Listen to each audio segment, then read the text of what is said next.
Bien, nous allons voir à présent le fonctionnement du GPIB. Ici sur la table à côté de moi, j'ai un appareil qui s'appelle un Fluke 45 et j'ai une carte qui s'appelle une GPIB sur un bus USB.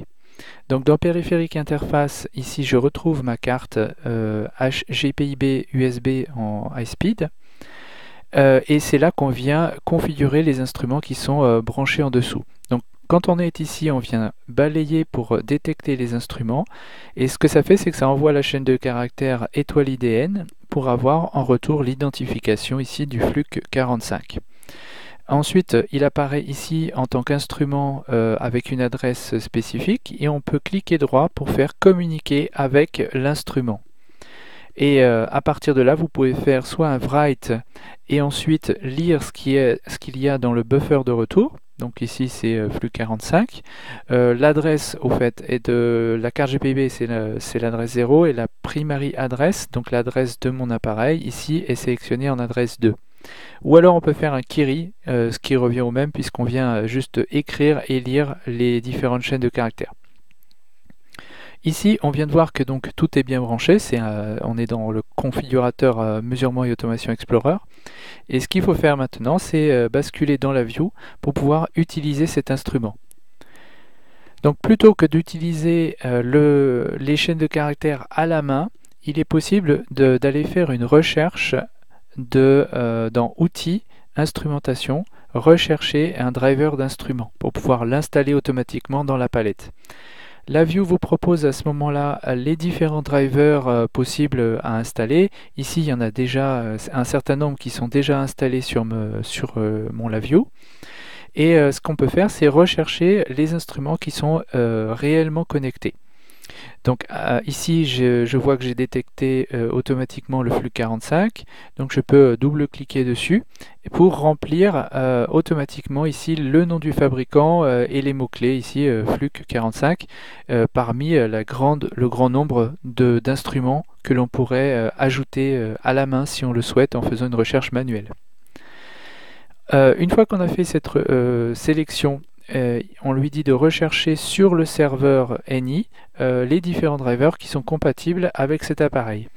Ici, je retrouve notre Fluke 45 avec des détails sur une note qui a été faite par la communauté. Ainsi que les compatibilités, les interfaces possibles. Donc ici on voit ce driver fonctionne pour Windows, Unix et macOS. Une fois qu'on a fait ça, on vient cliquer sur installer. Moi je l'ai déjà fait, ça prend mettons une vingtaine de secondes. Et une fois que c'est installé, il vous propose de le mettre automatiquement à l'intérieur de la palette.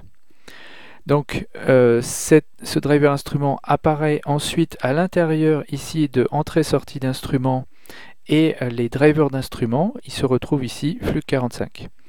Il ne me reste plus qu'à l'utiliser. Donc ici en général c'est toujours le même principe, vous avez les listes des fonctions que l'on peut retrouver à l'intérieur de VI-Tree, VI-Tree permettant de visualiser l'ensemble des fonctions disponibles dans le driver, mis sous forme d'initialisation, configuration, action et fermeture. Donc moi ce que je vais faire c'est justement utiliser des fonctions de base. La première des fonctions, bien c'est l'initialisation pour dire avec qui on va discuter. Donc pour cela je crée une constante et comme il a déjà été détecté, ici ce sera mon GPIB 0 avec l'adresse de l'instrument 2. Ensuite je viens configurer ma mesure.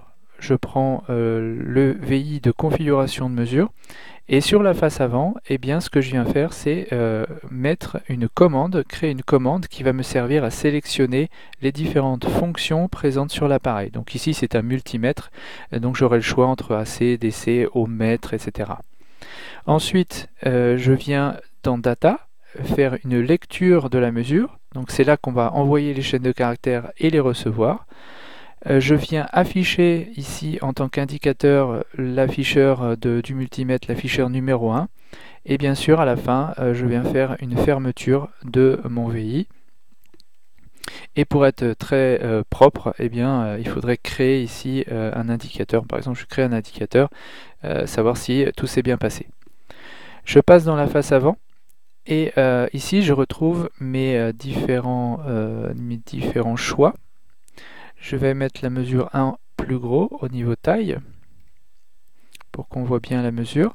Et ici, donc, nous avons notre sélection des fonctions présentes dans l'appareil, donc diode, fréquence, etc. Et il ne me reste plus qu'à lancer puisque c'est directement opérationnel. Donc là, il y a un petit clic-clac qui est fait sur l'appareil pour la commutation. Et ensuite, eh bien, voilà. Ensuite, la mesure apparaît directement sous forme de valeur sur un double, donc non pas en chaîne de caractères. Si je commute ici, je me mets par exemple en ohmmètre, donc là on va être à l'infini. Voilà, il me sort une valeur très très grande pour les ohms. On peut mettre en volt AC par exemple. Voilà. Donc à chaque fois, ce qui est fait, c'est qu'il y a une chaîne de caractères de configuration et ensuite de lecture qui est envoyée. Si on ouvre ce driver, on peut regarder un petit peu plus à l'intérieur. On voit qu'il y a une série d'ordres sous forme de chaînes de caractères qui sont concaténés en fonction des choix qui sont faits sur la face avant.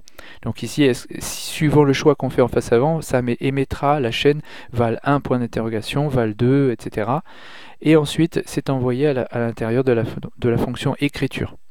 Puis ensuite, le driver, bien sûr, est bien écrit pour pouvoir gérer l'ensemble des erreurs, les timeouts, etc. Voilà. Et ensuite, la conversion est faite avec les fonctions que nous avons vues pour pouvoir les remettre dans des indicateurs classiques.